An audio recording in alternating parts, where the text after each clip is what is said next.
Did he at any point apologize, or did you just not press for that? I've tried to avoid saying a whole lot about our conversations. You asked the question directly and I'll answer it. He did apologize for that, yeah. John Ward, his new book is called Testimony, Inside the Evangelical Movement That Failed a Generation. John, thank you so much. Oh, Rachel, thank you for having me. I really appreciate it.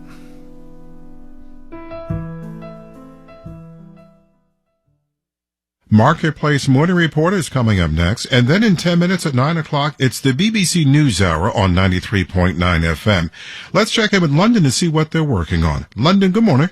Good morning, WNYC. I'm Rebecca Kesby, and on today's NewsHour, we'll have the very latest on the military showdown in Sudan. Could it affect the whole region? Also, Iran's First Minister for Women tells us what she thinks of the current protests, and the AI photographer that duped competition judges.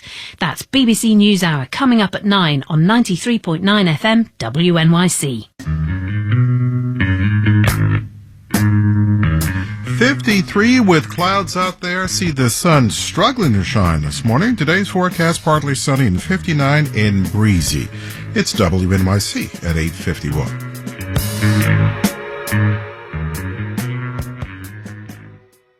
Support for WNYC comes from Abramarama, presenting Nuclear Now, a film by director Oliver Stone about the opportunity to overcome the challenges of climate change and energy poverty through nuclear energy. Opens next Friday at Village East by Angelica. This Friday, the day before Earth Day, All Things Considered will come to you live from WNYC Transmitter Park in Greenpoint, Brooklyn. I'm Sean Carlson. We'll be taking an up-close look at how our changing environment is playing out locally. We'll hear from community leaders, activists, and residents who are directly affected. Don't miss this special All Things Considered Friday starting at 4 on WNYC or live stream it at WNYC.org.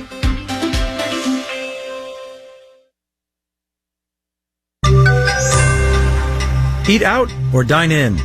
Marketplace Morning Report is supported by SoFi. With a SoFi High Yield Savings Account, members can earn more money on their money. Plus, deposits are FDIC insured. Learn more at SoFi.com, SoFi.com. Get your money right. SoFi Bank N.A. member FDIC. From Marketplace, I'm Sabri Benashore in for David Brancaccio. Eating out at restaurants and bars got more expensive in March, according to the Consumer Price Index. Meanwhile, groceries, as in eating at home, actually got a little cheaper. And yet, Americans are still eating out a lot. Spending at restaurants and bars was up 13% in March compared to a year ago, according to the Census Bureau. Marketplace's Henry Epp has more. Call it revenge dining. There's a real pent-up demand to get back out into the world again and eat out. James Cook is director of retail research at commercial real estate company JLL, which just put out a report on the restaurant industry and is a marketplace underwriter. He says demand is especially high for takeout and fast food, but reservations for sit-down dining are growing too, mostly in the Sunbelt states. Like Florida, Texas, Arizona. But getting enough staff to meet that demand is still a challenge, says Emily Williams-Knight, president of the Texas Restaurant Association. There may be an hour wait and guests see open tables, and that's very much around the labor shortage that we're still trying to work our way through nationally. Rising labor costs are one reason inflation has hit the restaurant sector and why it might take longer for those prices to fall, says Omer Sharif, president of Inflation Insights. And those same tailwinds don't necessarily exist right now when you look at restaurant inflation. On the flip side, higher wages overall are one reason Americans might feel a bit more comfortable splurging at restaurants. I'm Henry Epp for Marketplace. Both housing starts and new building permits came down in March by a lot. Permits were 8.8% lower than last month. New construction was about 1% lower. Ever since the Fed started raising rates last year, new construction has been getting harder to finance, and housing starts and permits have mostly been coming down. Still, there's some optimism that the housing market may have at least bottomed out. Marketplace's Mitchell Hartman has more. As mortgage rates climbed to near 7% last year and home sales fell, the National Association of Home Builders Confidence Index tanked. But since the beginning of this year, it's been rising, says Chief Economist Robert Dietz. The turning point is in view. Dietz expects mortgage rates to stabilize around 6%, attracting buyers back into the market. But probably not first-time buyers with limited budgets. He says construction inflation has driven prices way up, so most new homes are only affordable for older, wealthier, higher-income buyers. Meanwhile, current homeowners want to hold on to their low mortgage rates, so they aren't putting their homes on the market. Zillow economist Jeff Tucker says that translates to fewer commissions, less transactions, less income, and in the longer run, probably fewer jobs. Real estate employment fell in March. Could be a statistical blip or the start of a sustained decline. I'm Mitchell Hartman for Marketplace. All right, let's do the numbers. The FTSE in London is up 0.2%. Dow, S&P, and NASDAQ futures are also up in the 1 to 0.8% range, with the Dow future up 33 points. 10-year Treasury yield is at 3.583%. Bank earnings are rolling in this week. Goldman Sachs profits fell in the first quarter. Bank of America beat expectations and made more in interest income. Meanwhile, Apple is getting into the banking game. It's offering a high-yield savings account, with Goldman Sachs offering yields way higher than the national average. Apple stock is up 0.9% in pre-market trading.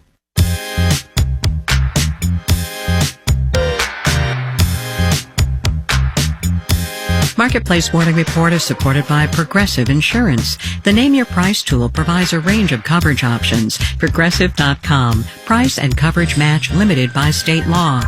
And by Amazon Business, helping provide a smarter, easier way to get the supplies businesses need to thrive. Amazon Business, your partner for smart business buying. Inflation gets you in life and in death. Cremation is getting more popular. It can be cheaper and easier, and apparently more creative. There's a growing market for ways to store or send off someone's ashes. You can turn them into jewelry or explode them in a fireworks display. Allie Budner has more on how funeral homes are adapting. The first cremation in Barbara Kemmis's family was 26 years ago when her brother died in a college accident. We truly did not own grave space for a 20-year-old person. It was sudden and horrible, and the funeral director was the one who suggested cremation to us. Now, Kemmis leads the Cremation Association of North America. She says the cremation rate is almost 60% and surpasses that of traditional casket burials. One reason? Cremation typically costs a little bit less than burial. Sometimes thousands of dollars less. But this shift has caused a kind of reckoning for the funeral industry. We have had to adapt. Jack Mitchell is president of the National Funeral Directors Association and also directs a funeral home in Baltimore. It used to take more of our man hours to prepare for a viewing with embalming and dressing and cosmetics, and then to have staff there to oversee when a visitation was going on. People were paying him to direct church funerals. That's happening less and less now, and so that has caused a decrease in income. So funeral directors like him are pivoting. More than a third now have their own crematoriums, and they're offering new ways to store cremated remains, or cremains. And we're not just talking about urns here. Loved ones want options. They don't want the remains of their loved ones just sitting on a shelf somewhere. Caitlin Hauke is with the Green Burial Council. With the potential to get forgotten or lost or donated or something like that. In other words, grandma's urn accidentally ending up in the pile of things you send to Goodwill. Oops. Hauke says funeral entrepreneurs have a few more ideas these days. So there are things like getting ashes made into jewelry or to different types of objects. Things like glass art, sculptures, diamonds, keychains, hunting bullets. You can even turn your loved one's ashes into a vinyl album or get them tattooed into your own skin. Of course, many people choose to scatter cremains in special places. Disney World seems to be a really popular place for people to scatter ashes. But, she adds, Disney World really doesn't want you to do that. I'm Allie Budner for Marketplace. And in New York, I'm Sabri Benishore with the Marketplace Morning Report.